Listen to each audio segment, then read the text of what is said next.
The People's Countryside Environmental Debate Podcast. The People's Countryside Environmental Debate Podcast. The People's Countryside Environmental Debate Podcast. The People's Countryside Environmental Debate Podcast. Doesn't this show the shallowness of our collective society and that racism doesn't have solid foundations? Can we adapt to climate change instead of fighting it? This is the People's Countryside Environmental Debate Podcast. We're here to encourage you to keep talking to the people you maybe disagree with, and starting to see people as human beings starts building connections. And part of connecting with people is allowing space for reasonable disagreement, and because that stops division amongst our own society. I'm Stuart the Wildman Mabbutt. I'm the co-host of this podcast. Who's the other co-host? And my name is William Ankler. Thanks very much for, again, listening to this episode of the People's Countryside Environmental Debate Podcast. How many times can we say that? I don't know. We could have a go. We like to deal with certainties in life, but life is actually full of lack of knowledge, and it's okay to not know and change our minds. And this podcast effectively has evolved into something where listeners send in questions for me and William to debate. We always try and spin them back round to an environmental angle, if possible. Yes. And sometimes it is a challenge. It is. And we don't see the questions until we press play. We don't prepare. We just start from a cold place like you. And we hope that this allows us to show localised actions that you can do can help the quality of life in the environment where you are. And we want everybody to start to appreciate their role in the ecosystem. If anybody's got a question to send in, William, how can they do that? Well, the best way to do it is via our email address, which is thepeoplescountryside@gmail.com. But also you can feel free to send it via social media channels as well. And these conversations, they're not debates really, but they're conversations. They meander, they roam, and they're nomadic, and they can be far-reaching. And you never know where they're going to go. And so today we've got two questions, both interestingly from the UK. We haven't had that anomaly for a while. Yep. And one is from Senna, like Ayrton Senna. Lives in Kidlington, Oxford. And the second question, again, is from Ashton. I asked a question in the last episode, from Whitfield in Kent. Yep. Do you want to have a go at Ashton's question, William? Well, Senna's question first. Oh, yeah, Senna's first. Yeah, I reckon Senna goes around the roundabout at the Kidlington roundabout. With the elephant? Yeah, very, very fast. So Senna's question Not recently, because I've had roadworks. Oh, that's very true, yeah. Senna's question is the following. The world is still full of racism, often directed at the colour of someone's skin. Yet, as it got warmer this summer, I was seeing more and more white people sunbathing, trying to get a tan and darkening their skins, maybe even trying to look more like those that have racism thrown at them. Doesn't this show the shallowness of our collective society and that racism doesn't have solid foundations? I think you've answered your question yourself. It's really fascinating. It's really fascinating with how we as humans seem to want to have the opposite of what we are. So if you're blonde hair, if you're light haired, you want dark hair. If you're dark hair, you want light hair. We want other people to be the opposite of what they are as well. So if they're black, they want them to be white. Yeah, it's really fascinating. But yeah, the whole idea of sunbathing and getting a tan, and it's all supposed to be trendy, isn't it? All supposed to make you look more healthy. Which you get really these sunbed places that popped up. Yes. That I have a slight... my cynical side says there's an undercurrent of criminality on a lot of these things. There's a lot of places that hairdressers, barbers will open up, and they're always empty. And you get all these places with sunbeds, and they're often empty. I do have a suspicion that they don't necessarily need them to be viable businesses, because it's a money laundering exercise, you know. But I think, yes, exactly, yeah. But you get some strange... I think the people who go into these sunbed places are the people who stand in front of the mirrors at gyms, looking at their abs and their six-pack. Yes. I've got. Well, I don't have a six-pack. I've just got a full barrel. I can't tell you the exact story behind this, but I did hear a story once. Just gonna have a sip of tea. Hear a story recently about how fake tan was even found in the first place, and it was something to do with malnutrition in children, and they were being fed this particular thing. I don't know exactly what it was, and they fed it on a teaspoon to this child, this nurse, and a bit dripped down their chin, and realised that the skin started turning a tan colour. Really? And that's how fake tan was found. Which is quite fascinating, isn't it? But the whole idea of, I think what Senna's saying is that the whole idea of trying to darken your skin, try and look tan, is being seen as looking healthy. And like I said, there are people in the world that have darker skin, and they want to be they get bleaching done on their skin, and it just, I think it kind of just be happy in your own skin. That'd be an action. I would say just be happy with who you are. Don't be one of the greatest things you're given in your life is your body. Don't be afraid of what it is. Don't be afraid of What's about the argument people who have to go on sunbeds and say, I just want to look healthy? Yeah. Why do you have to look tan to look healthy? Exactly. Yeah, it's a fascinating thing, isn't it? I think how white your eyes are indicates how healthy you are. But doesn't this show the shallowness of our collective society, and that racism doesn't have solid foundations? Absolutely, it doesn't have solid foundations. I think I would say there is.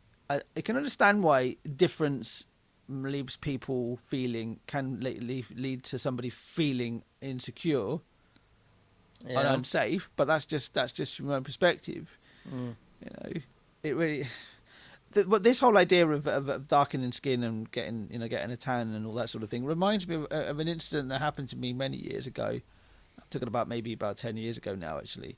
And I spent a lot of my time. I'm a white guy. I spent a lot of my time outside walking, and now I do a lot of gardening work as well, Stuart. Yep. And my skin, I've got a decent tan on me.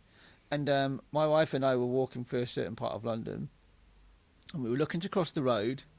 I mean, this is the closest I've ever got to any form of racism, ever got anywhere. And I'm not saying that I've never had any sort of racist abuse. But this is the closest I ever got to it. We went to cross this road, and this work van pulled up. They stopped. I think it was at traffic lights. And one of the guys, young guy, started having a go at me. It was basically saying, "Do you speak English? Do you speak English?" I was completely caught on the hop because I was looking to cross the road, and he basically they thought, because of the colour of my skin, because I had a tan, they thought I wasn't British, and I thought that was really fascinating insight. They thought I wasn't British because I had a tan. So. Yeah, that when I read that, doesn't this show the shallowness of our collective society, and that racism doesn't have solid foundations? This whole idea that people look for a tan, I think it does, because you think that person obviously thought I was an immigrant or whatever, How can we spin this round to an environmental angle then? Yeah, I don't know actually. I don't know. So judging, maybe don't judge. Yeah.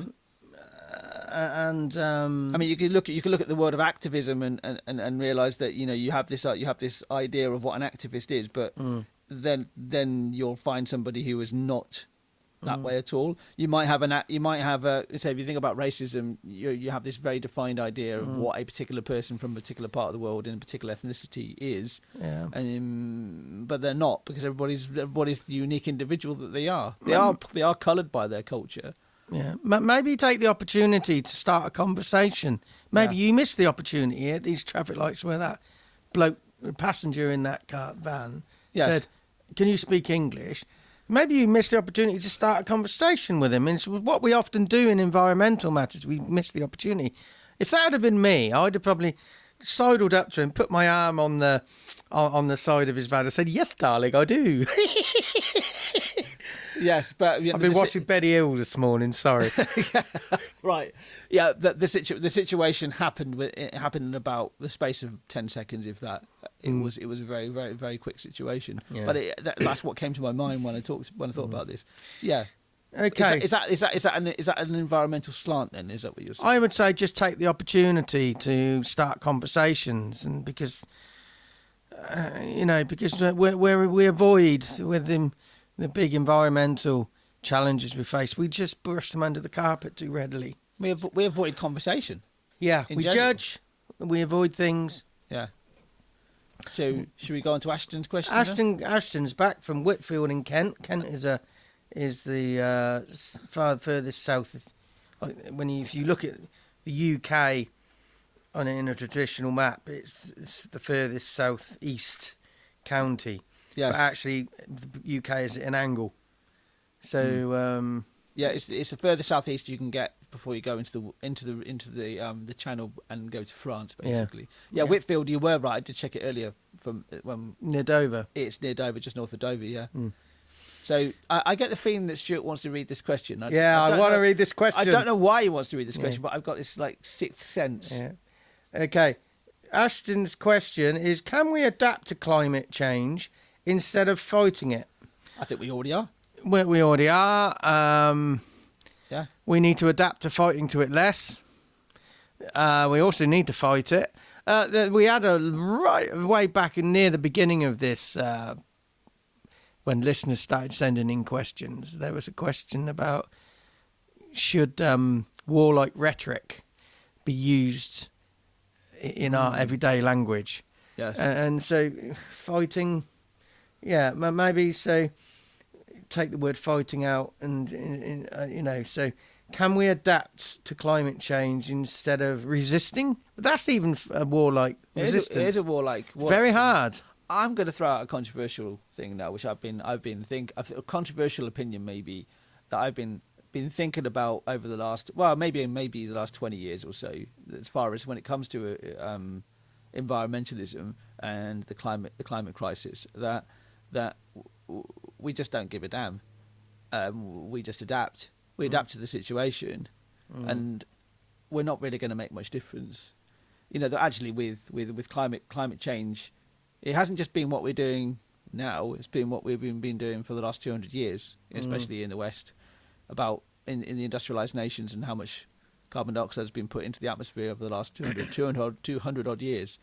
I just think we are so bound by our short-termism when it comes to politics, especially even in places like China, for example. It's still short-term because we don't think about it over multi-generations. It's only really the indigenous people of the world that are probably thinking more multi-generational.